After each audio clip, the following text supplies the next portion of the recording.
A man who was born into slavery here in New Orleans went on to become the first black lieutenant governor in Louisiana and the nation. Now, despite Oscar Dunn's many accomplishments, many people have never heard of him. In today's You Ought to Know segment, we take a look at the life of Oscar Dunn and the recent efforts to finally restore his legacy.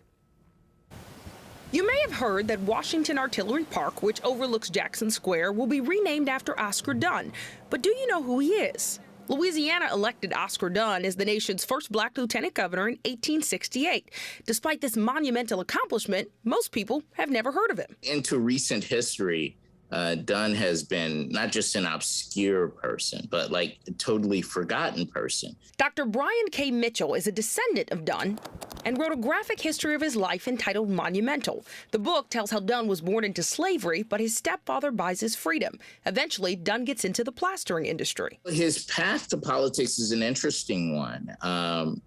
At the end of the war, he doesn't want to be a plasterer. He finds himself being a plasterer at the end of the war. And he comes up with an idea to make a living that will take him away from plastering, which he never really liked. Dunn wanted to help people who had been emancipated from slavery, so he negotiated work contracts for them. Those free blacks started organizing, trying to gain the right to vote, and Dunn becomes one of the leading voices in the fight. Then in 1866, the Mechanics' Institute riot takes place. Former Confederates massacred blacks who were organizing to discuss their rights. Political leaders saw this as a potential starting point for another civil war, so they wanted to ease tensions. So what they began to do is replace all of the government officials who had been supporters of the Confederacy and replace them with people that they believe could be loyal to the Union.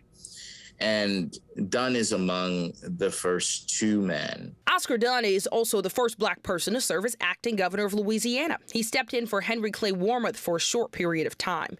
And while in office, Dunn took up causes like civil rights and the integration of public schools. But Dunn mysteriously passed away in 1871. Some reports say tens of thousands of people attended his funeral. That would make it the most well-attended funeral in Louisiana history. A huge question sort of popped into my head. You know, how does somebody who's this highly regarded get forgotten? Well, what I found out is it isn't that he was forgotten, it's his memory is suppressed. To really understand this story, you have to understand what was happening in history at the time. So Reconstruction is the period from 1865 to 1877, where there was an effort to extend equality to black Americans. So blacks were able to make a lot of progress. They could buy land and vote.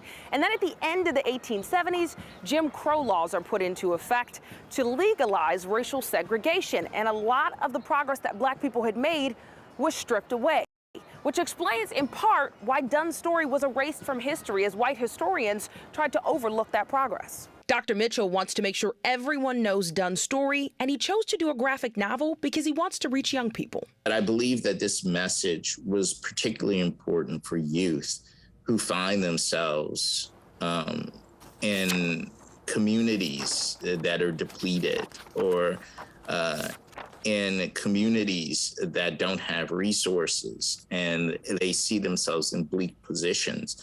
I believe Dunn shows us that, you know, with hope and with effort, we can endure anything. He has such an inspiring life. After Dunn passed away, the Louisiana State Legislature actually set aside $10,000 to put up a monument in his honor. But it never happened, and no one knows what happened to that money. So Mitchell would love to see that monument put up and have the state create an Oscar Dunn Day. And guys, I went out to Washington Artillery Park yesterday to finish shooting this story and realized there's no signage or anything yet that has Dunn's name on it. I reached out to the city council. Of course, they reconfirmed that they approved that name change, but they said the city just hasn't had a chance to put up that signage yet. Well, the wheels here turn very slowly sometimes. Need to get it done, though. They Great do. story, Shiva. We'll be right All right, back. thanks, guys.